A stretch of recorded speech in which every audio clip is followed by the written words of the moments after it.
2 minute का समय और लेंगे आपका।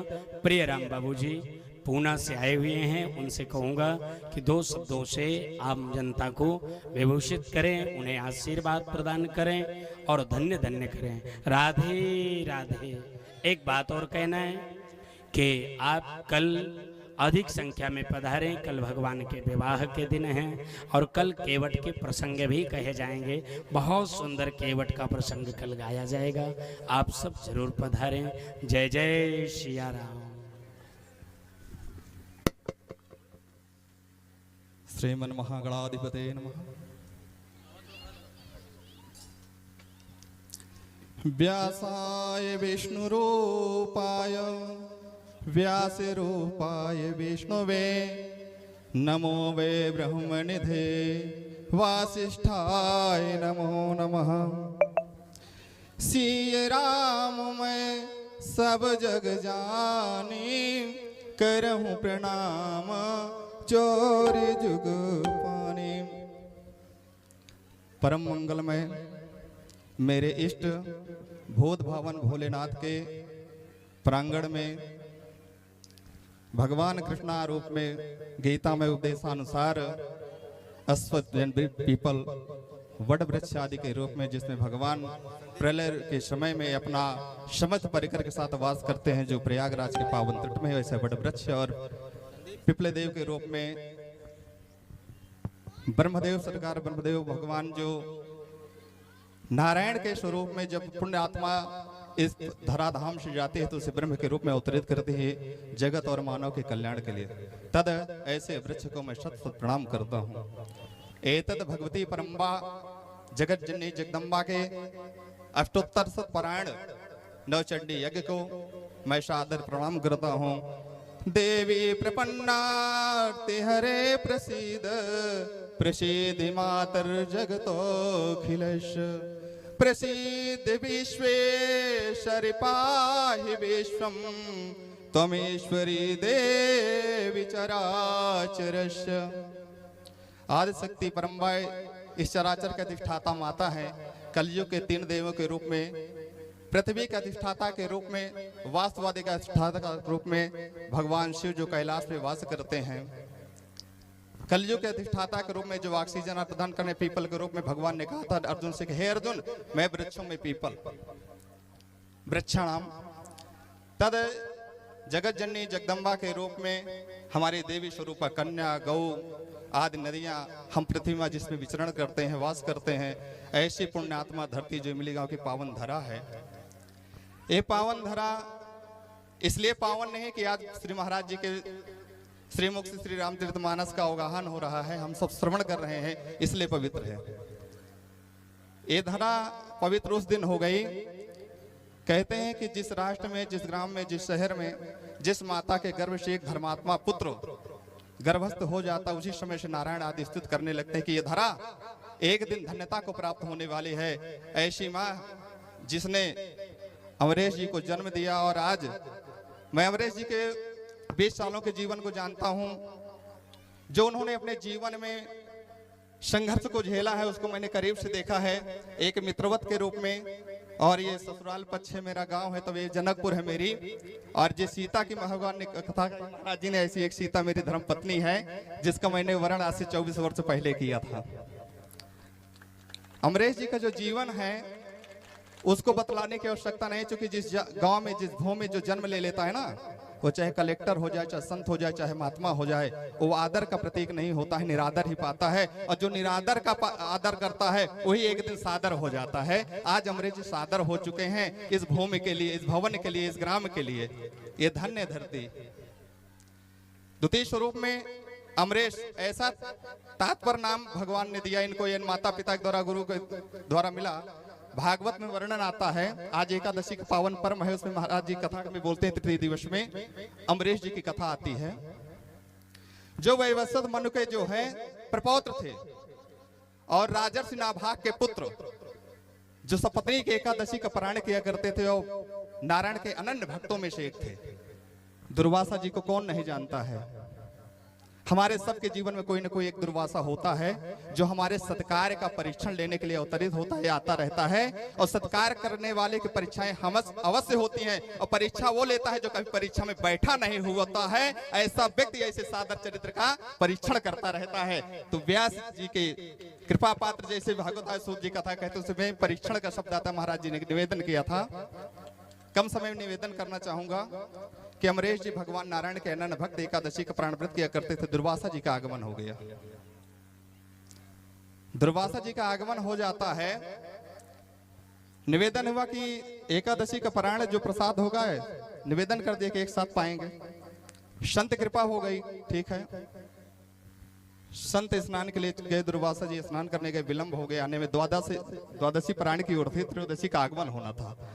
अगर एकादशी या कोई भी व्रत अगर कर रहे हैं तो उसके द्वितीय दिवस जो तिथि होती है उसमें पारायण हो जाना चाहिए। नहीं होती तो व्रत का क्षय हो जाता है। जितना पुण्य प्राप्त नहीं होता है उतना उसका जो है पाप भागी हो जाता है वो पुण्यात्मा जो व्रत करता है। आज पावन दिन है एकादशी का, विलंब हो गया और महात्माओं ने, गुरु आचार्यों ने कहा कि एक काम करिए राजन, जल से जो है व्रत का पारण कर लीजिए। जल के प्राणन करने से अन्न का भी स्पर्श नहीं हुआ, व्रत खंडित भी नहीं हुआ। व्रत का भी प्राण इसलिए कि अन्न का स्वरूप जल है, जल ही जीवन है, पंच तत्वों में एक तत्व है। ये आग्रह से उन्होंने जलपान कर लिया और देवर्षि तो ब्रह्मर्षि थे, वो उन्होंने अपने ब्रह्म विद्या आदि से देख लिया कि ये तो राजन ने मुझे निमंत्रण दिया था और स्वयं जलपान करके जो है मेरे व्रत का खंडन कर दिया है, एक संत का अपमान कर दिया।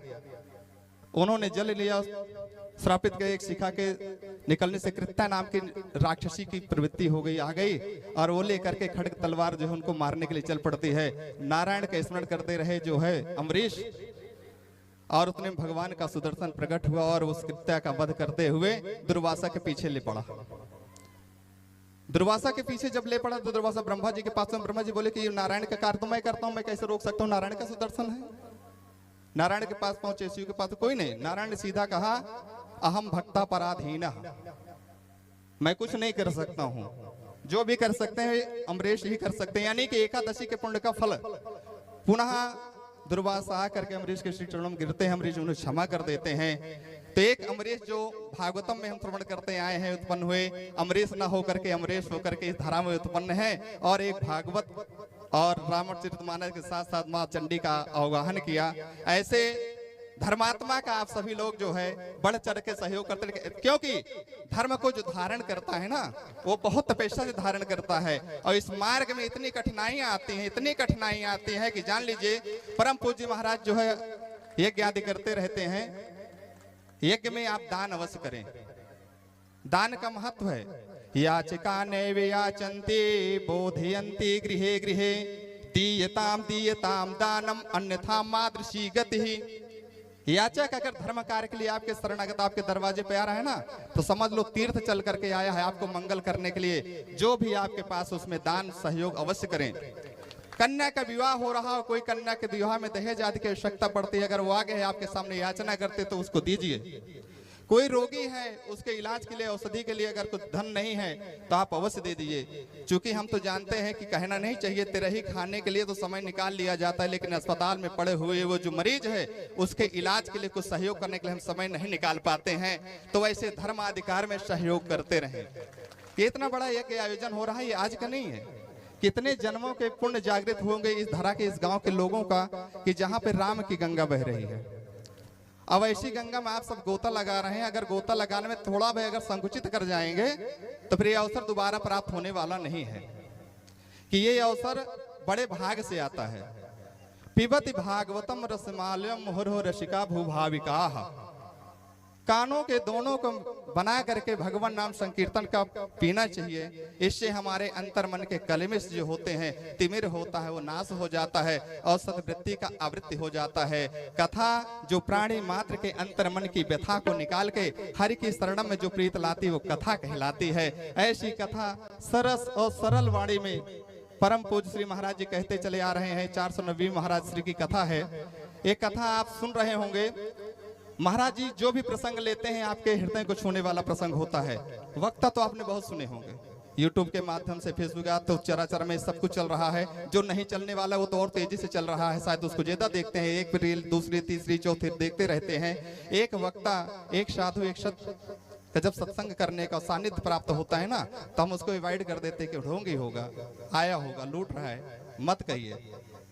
जिसने आपके एक विचार को अगर परिवर्तित कर दिया जा, तो जान लीजिए वो धरा पे आया हुआ जो साधु है, संत है, उसकी क्रिया क्या है, उसके विचार क्या है मत देखो, लेकिन उसने वाणी से क्या उपदेश दिया उसे जरूर देखो। क्योंकि गंगा के घाट नहीं देखे जाते, गंगा का जल देखा जाता है। जिस घाट से गंगा के स्पर्श करेंगे ना, आपको गंगा के स्नान और स्पर्श का फल प्राप्त होगा। उसी प्रकार व्यासपीठ में बैठा हुआ कौन सा आचार है, कैसा आचार है, कहां से आया, ऐसा विचार न करके उसके मुखारबिंद से निकलते हुए जो व्यासपीठ से वाणी होती है उसको स्वयं सुनना चाहिए। वो स्वयं गंगा है।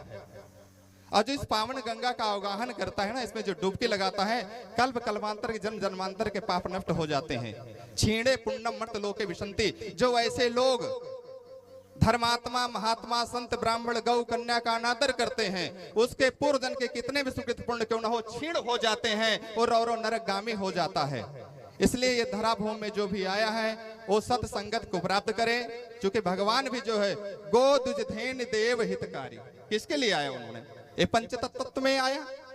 उसने लीला की, लीला करके चले गए। और उस लीला के जो अवगाहन करने वाले व्यास आदि हमारे सनातन मनीषियों ने आदि अनंत से कहते चले आते हैं। व्यास ने रचना की, उनके शिष्य सूत आदि ने, सुखदेव आदि ने कथा को हम सबको पहुंचाए। और आज पूज्य श्री महाराज जी के द्वारा अनेक भागवताचार्य कथा को प्रसारित कर रहे हैं। लेकिन एक सौभाग्य मैं जोड़ना चाहूंगा, ये गंगा और यमुना के मध्य द्वाबा क्षेत्र में जो पूज्य महाराज जी कथा कह रहे हैं, हमारी गंगा के उत्तरी तट से है।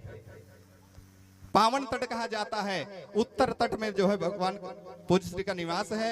और आप कथा के माध्यम से कौशाम्बी तो बहुत प्रिय महाराज जी को, मुझे ऐसा लगता है कि ऐसा प्रिय शायद कुछ नहीं है। क्योंकि मैं प्रिय हूं महाराज जी के लिए, महाराज जी मेरे लिए प्रिय है, तो शायद मेरा मां से प्रिय कोई संसार में हो नहीं सकता। अब अपनी संतान से प्रिय संतान की दूसरी संतान हो नहीं सकती। उसी प्रकार जिससे आप प्रेम करते हैं उससे बड़ा प्रेमी कोई आपका दूसरा हो नहीं सकता है। इसलिए पूज्य महाराज श्री तो मेरे लिए प्रिय हैं। और आपकी अनन्य करुणा कृपा मुझे प्राप्त होती आ रही 15 वर्षों से, तो मैं समझ सकता पूरा कौशाम्बी आपसे प्रेम करता है। अब मैं पूरे कौशाम्बी की तरफ से आपसे निवेदन करता हूं कि ये जो यात्रा है कौशाम्बी के लिए धर्म यात्रा आपकी अनवरत बहती रहे। और ये राघवेंद्र सरकार की कथा में जो यजमान बने हमारे बड़े भाई राघवेंद्र राघव जी, अमरेश कथा के आयोजक रूप में है। और यजमान का पुण्य जो प्राप्त होता है, यज्ञ का जो मान बढ़ाने वाला हो तो यजमान ऐसे नहीं होते। एक सत्यनारायण कथा नहीं सुनी जा रही जी, एक साल 2-2 साल सत्यनारायण कथा के यजमान तो बन नहीं पा रहे। 200-500 रुपए दक्षिणा देने के चक्कर में 2 किलो पंजीरी चली जाएगी। और इतने बड़े यज्ञ का आयोजन का यज्ञाचार अगर बन गया तो आपके पूर्व जन्म के जो पितरों के पुण्य थे वो आज आपको प्राप्त हो गए हैं। जिस प्रकार से भगीरथ ने माँ गंगा को लाने का सतत प्रयास किया, उनके अनेक पुरखों ने नहीं ला पाए, और सतत सरलता से दिलीप भगीरथी ने माँ गंगा का आवाहन धरा पे किया, तो आपके पूर्व जन्म के पुण्य जागृत हुए, जो आप इस कथा के आयोजक में सहायक होकर यजमान बने। क्षत्रिय नाम धर्म रक्षका, ब्राह्मणा नाम धर्म संवर्धका। ब्राह्मण धर्म का संवर्धन करने वाला होना चाहिए और क्षत्रिय धर्म की रक्षा करने वाला होना चाहिए। तो ये काशी, छोटी काशी के रूप में कहा जाता है इमलीगांव को, ये ब्राह्मण कुलभूषण की धरा है। एक कौशाम्बी का हृदय है जहाँ पे अनेकों एक ब्राह्मण, उच्च कोटि के विद्वान, संस्कृत वेद विद्यालय यहाँ पे चलते हैं। IAS FPCS कितने अनेकों शिक्षक हैं और सेना में सेवा दे रहे हैं। ये धन्य धरा है। और धन्य धरा इसलिए भी मैं जोड़ दिया कि मेरी ससुराल है, इसलिए और धन्य है ये। क्योंकि यहाँ की जो कन्या का मैंने वर्ण किया, उसके सुलक्षणा 2 संतानें मेरे साथ हैं। और भगवान श्री महाराज जी का आशीर्वाद अनंत प्राप्त होता चला आ रहा है। इसलिए मेरे लिए बहुत वंदनीय भूमि है। दान देने वाला महान होता है।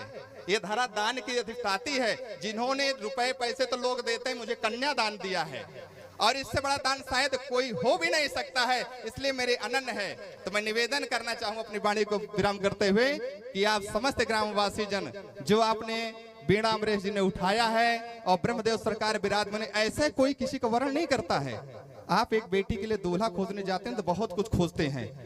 ईश्वर तत्व में अगर कोई उन्होंने इनको चुना है तो ब्रह्मदेव की भी कृपा हो गई होगी। वो भी धन्य हो गए कि मैंने ऐसे अमरेश को चुना है जो मानव कल्याण के लिए कार्य करते हैं। कोई किसी का चयन नहीं करता। प्रकृति स्वयं किसी ना किसी का चयन कर लेती है, और प्रकृति के चयन को जो स्वीकार कर लेता है तो वही प्रधान हो जाता है, अन्यथा कुंठा में रहने से कुछ मिलने वाला नहीं होता है। इसलिए भगवत धाम भगवत कृपा को आप प्राप्त करें, ये आप सबके सौभाग्य, और इसमें मेरा भी सौभाग्य कि मैं यहाँ आया और श्री महाराज जी के मुख से कुछ क्षण भागवत को सुना, और शायद 1-2 दिन और रुकूं, कोई इतराज तो नहीं है। शायद 2 दिन का ससुराल में ज्यादा दिन नहीं रुकना चाहिए, ऐसा लोग कहते हैं, लेकिन महाराज जी कहें जब तक डंडा लेके चहेटा न जाए तब तक रुकना चाहिए। जय। तो यहाँ पे रुक करके भागवत का मैं भी आनंद लूंगा, श्री राम कथा का आनंद लूंगा, और 2 शब्द ऐसे बोलते रहूंगा। महाराज जी के जो सेवा संकल्प है उसके विषय में समय मिलेगा तो कल मैं आप लोगों को प्रेषित करूंगा।